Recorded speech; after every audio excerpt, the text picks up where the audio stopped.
গালা দিলে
আমি ধরো না 2:20 বাজে ওই আমার ওয়াইফের ওই সজা থাকবো ভাত খেতে তো কয়টা বাজে দেওয়া তো আমি মোবাইলটা টিপ দিছি যে 2:20 বাজে তো উঠছি আমি উঠিয়ে মানে ওই বারান্দার তো লাইট নাই যে আমি তো বারান্দা আন্ধারটা কারণ নাই বলতে ফাঁকা চলছে আমার তেল নাই চারটা তুলছি তাই কই বারান্দার লাইট জন্য আন্ধাইরা আমি আমি মনে হচ্ছে সুর আছে নলে এটা আছে বাইরে তাড়াতাড়ি উঠে উঠি আপনি ইটকারে খুলছি রে তারা 4 জনে আমাদের ঠেলি আনি এই সোফাটা দিয়ে আসি না এগুলো আনি সিজন দিয়ে আমি নাচতে দিয়ে বাঁধি রেখেছি তারপর আমি কিন্তু বড় বড় করে কথা বলতে আসি তো এরপরে ওই পরে আমার একটা এমনি ট্যাঙ্কি এমনি কাউরা দিয়ে বাঁধছে লাস্টে শক্তিও জন্তু বাঁধি দেখা লাগে তারা পরে সব কিছু লই যাই যাইছে আমরা মানে আমার ছেলেরও মনে এগুলো আনি 3 ঘন্টা এগুলো রায় দিই তো তারা বাইর করে তালা মারি তুই হয়ে যায় তো পরে আমি এই সোফাটা তো খুঁজতে খুঁজতেই আমার ওয়াইফের কাছে গেছি আমি আমার বান্ডা পুলিশ দিয়ে আমি তাতে গেছিলি তারপর তো ওদিকে আমি খুলতে মাটা হাতটা একটু মশ হয়ে গেছে তো তে এই রাতটা খুলছি খুলনের পরে নিজে ঠ্যাঙের টিয়ে খুলছি খুলি সব খুলি তারপরে ওই বাইন্ডে ভিতরি খুলি তো যাই পরে ওই জন্য তারা লাগিয়েছি এখানে কি মানে কয়জন আইছে তারা দেখছেন কজন তো আমি বুড়াটি করতে না বড় 4 জন ঢুকছিল আর বাইরে কতজন আছে ঘরে যারা ঢুকছে তারা কি চিনতে পারছেন নি চিন্তা ভাবনা মুখ বান্ধি না একজন আছে মুখ খোলা আটটি কিন্তু মুখ বান্ধি না কি কি নিছে আপনার ঘর থেকে আমার তো আমার এই ক্যাশটি আছিল 10,000 আর আমার ওয়াইফের কাছে আছিল 10,000 তিনি দিয়ে নিছে আর আমার খবরও আছিল এই নবান যে ক্লাব থেকে 910 টিয়া সেটি নিছে আর সন্ধ্যা সেই না ছিল হাতে চুরি আছিল আপনার ওয়াইফের কি নাম আপনার আমার নাম শাহজাহান মিয়া আমার নাম মনির হোসেন। এটা কোন জায়গা এটা মরমালি পাহাড়। গ্রামের পঞ্চায়েতের নাম কিতা পঞ্চায়েতের নাম হচ্ছে বাসপুকুর, কত নম্বর ওয়ার্ড 5 নম্বর ওয়ার্ড। কি হয়েছে কালকে কালকে রাত্রে অনুমানিক রাত 2টা বাজে তো আমি ঘুমাছিলাম তো আমার ঘরের বান্ধব দিয়া শীতকারি ভাঙ্গা তো ডাইট থামাইছে ঘর। আমি ঘুমাছিলাম আমার প্রথম ঘুমের মধ্যে আইয়া বসছে দইরা আমার সজাগ করছে, সজাগ করার পর যখন আমি চিল্লা নিয়েছি তখন আমার পুরো আমার চাবি ধরছে দইরা 8 ট্যাং বান্ধ দিয়ে গেছে। 8 ট্যাং বান্ধ দিয়া কয়জনে বানছে আমার ঘরের ডয়ারতে কয়জনে বানছে তোমার আমার প্রায় 3-4 জনের মিলে ধরছে দইরা গামছা দিয়ে 8 ট্যাংটি বিচ্ছা বান্ধ দিয়েছে। কি আছিল তার কাছে তার কাছে একজনের কাছে বড় রেঞ্চ আছিল, শাবল আছিল, তারপরে বড় বড় দাও আছিল, বন্দুক আছিল তার কাছে। আচ্ছা তারপরে এটি দিয়া 3-4 জনে এমনি 10 আর 2 জনে বাঁধছে সেরে এরপরে আমার ঘরের মধ্যে গেছে, ঘরের মধ্যে স্বর্ণ আছিল, কানের জিনিস ছিল 2 জোড়া আমার ওয়াইফের, আর উপরে ডয়রট ক্যাশ টাকা ছিল প্রায় 1 লাখ টাকার মতো। এই ক্যাশ টাকা লই গেছে, আর নিচেতে স্বর্ণ গয়না আছিল, রূপার ছেলের রূপার ইতান আছিল, হার আছিল, কুমড়োর চেইন আছিল, এগুলো সব লই গেছে টুকটাক। কি কইছে তোমার ইয়া মানে দেওয়া লাগিয়া কইছে না তারা এই জবরদস্তি করে এটা কি তুমি তারাই আমার 8 ঠ্যাং বান্ধা, 8 ঠ্যাং মুখ টুক সব বান্ধা জবরদস্তি করে সব তারে বান্ধা ছিড়া সব লোক সব করে লই গেছে। চিনতে পারছো নি কারা এরা? তারা চিনতে পারছি না, যাতে মানে সব কিছু বাইংছে, তার মুখটা বান্ধা ছিল, আর 2-3 জন আছিল, তার ভিতরে যে ঢুকছে 2-3 জন, তার মুখটি খোলা আছিল, তারপরেও আমি চিনতে পারছি না, মানে তারা দেখছি না কোনো সময় আমরা এদিকে। কি তোমার লোক কারো শত্রুতা আমি আছে কিনা ডাকাতির উদ্দেশ্যে আইছে তারা? না, আমার লোকে এমনি কারো শত্রু নেই, আমার মনে হইতেছে তারা ডাকাতির উদ্দেশ্যে আইছে। কোন দিকের মানুষ হইতে পারে? কথাবার্তা বুঝছো নি খুব? কথাবার্তি বোঝা যায় দক্ষিণ দিকে নইলে বাংলাদেশে, এরকম হইতে পারে কথাবার্তি বোঝা যায়। তারপরে তুমি কিভাবে ছুটছো কিন্তু তার হাত থেকে? তারপরে তারা আমার এই গর্তে ডাকাতি করে, তারপর আমার বাপের ঘর নিয়েছে, তো আমরা সবার এইগারো নিয়ে 8 ঠ্যাং সব বান্ধা, চোখ টোক বান্ধা, তারা এবার কি হচ্ছে আমরা বাইরে দরজা তালা লাগিয়ে তারা গেছে ডাইতি করে সেরে। এরপরে আমার হাতটা একটু হস হয়েছে, তারপরে যাই আমি আমার বাপের খুলছি, বাপের খোলানোর পরে এরপরে বাপে আমার খুলছে, এরপরে বাড়িয়া বান্ধব দিয়ে বাড়িয়া তারপরে ঘরের তালা খুলছে। পুলিশ আইছিল নি রাত্রে আইছিল অনুমানিক 3:30 বাজে আইছিল পুলিশ। মানে বাইরে কি আরো আসছিল নি ডাকাতের দল না তারা 60 জন? অনুমানিক করতেছি প্রায় 10-12 জনের মতন আইছে। সবার কাছে অস্ত্র আছিল? সবার কাছে অস্ত্র আছে। মানে তোমরা কেউ পান্নাস হুমকি দিছে কিছু কইলে বা পুলিশ ডাকাইলে? আমারে মারানোর হুমকি দিছে, তারপর আমার মারও মারছে, আমার মার কাছে আত উঠেছে, কানের জিনিস ছিল, জিনিস খুলতে দেরি হয়েছে কিরে মারে শট মানছে। বয়স কত তোমার? আমার মার অনুমানিক বয়স 55। কয়জন থাকে বাড়িতে?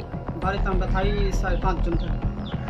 মানে আশেপাশে আর কেউ বাড়ির ভেতরে আইসি না ডাক দেওয়ার পরে? ও রাত্রে পরে বাপে যাইয়া ডাক দিছে, রাত্রে 3টার দিকে ডাক দিছে, তারপর আইছিল আশেপাশে লোক আইছিল, মেম্বার আইছিল, প্রধান আইছিল, লোকরা আইছিল রাত্রে। কত টাকা আনুমানিক তোমার মানে চুরি হয়েছে?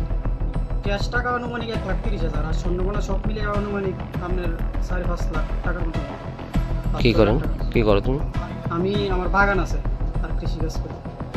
ডাকাতি এবং কি কইবেন এই বিষয়ে নিয়ে? প্রশাসনে কি হস্তক্ষেপ চাইতেছেন আপনারা? এটা এই বাড়িতে আমার বাবা থাকে, আমরা ওই বাড়িতে থাকি। কালকে আমরা ইজতেমায় ছিলাম, রাত্রে এই ঘটনা। এটা তো রাত্রে 1-1:30 পর্যন্ত এখানে আমাদের লোকের লোকও এখানে ঘোরাফেরা করছে। এর পরবর্তীতে যে ঘটনা হয়েছে, 2টা আমার বাবার ঘরে যে সময় 2:20 বাজে, তো এখানে কিন্তু রাস্তা দিয়ে সবসময় গাড়ি ঘোরা চলাফেরা করে। প্রশাসন যদি চায় মানে এই আজকে রাত্রের সন্ধ্যার আগেই প্রশাসন চাইলে এটা ধরে নিতে পারবো, কারণ প্রশাসনের কাছে এগুলা জানা আছে, প্রশাসন জানে, প্রশাসনের কাছে খবর আছে। এইখানে এই জায়গাতে যে এখান থেকে আইয়া ঢাকাতে ঘুরে তারা চলে গেল, তার কাছে হাতিয়ার ছিল। এখানে লোকাল লোক না থাকলে তো জীবনে এখানে আসতে পারে না। নিশ্চয়ই আশেপাশে কোনো কেউ না কেউ এটার মধ্যে সহায়তা আছে। এরা সরকার, আমি এই যে এরকম ঘটনা আমার বাবা হইতে আছে তাইনের জীবনও হয় নাই। আমরা তো আজকে 40-45 বছর, এই কোনোদিন আগে যে সময় এই দেশে কারণ ছিল না, আমাদের এই জায়গায় কারণ ছিল না, যে সময় মোবাইল ছিল না, তখন হয়তো গরু চুরি হইতো, কিন্তু এভাবে কোনোদিন ডাকাতি হয়েছে না। বর্তমান সরকারে আমলে এরকম হইতে আছে, এটা তো সরকারের একটা বহুত বড় বদনামি। একটা ডাকাত দল আইয়া হাতিয়ার লইয়া বন্দুক লইয়া এভাবে ছিনতাই করে মানুষকে হাত পা বান্ধে লইয়া আছে, ঠিক আছে। এটা তো এটাকে একটা বর্বর যুগ আবার শুরু হয়েছে। এটা সরকার চাইলে যে কোনো মুহূর্তে, বেশি সময় লাগতো না, এটাকে সরকার চাইলে এটাকে অ্যারেস্ট করতে পারবো, ধরতে পারবো, সব যে কোনো শাস্তি দিতে পারবো। এই জন্য আমি সরকারের কাছে সরকারের মান ইজ্জত বাঁচাইবার জন্য আমি সরকারের কাছে রিকোয়েস্ট করতে আছি যে সরকার যেই কোনো প্রকার হোক, আমাদের বাড়ি চুরি হয়েছে, যখন ভবিষ্যতে আর কোনো বাড়ি এরকম ডাকাতি না হয়, সরকার এটাকে হস্তক্ষেপ করে আমি মুখ্যমন্ত্রীর দৃষ্টি আকর্ষণ করে বলতে আছি, মুখ্যমন্ত্রী এটাকে হস্তক্ষেপ করে অতি সত্বর যেন এই ডাকাত দলকে ধইরা উপযুক্ত শাস্তি দেয়, এই দাবি আমি এই আপনার আশেপাশে আর কখনো এরকম ঘটনা ঘটছে? এইরকম ঘটনা ইভেন্ট মানে 50 বছরের ভিতরে এরকম কোনো ঘটনা হয়েছে না, যে ঘটনা এইবার হয়েছে, এই কালকে রাত্রে যেটা হয়েছে। গত 50 বছর আগে হয়তো গরু চুরি হইতো, কিন্তু এভাবে ডাকাতি হয়েছে না।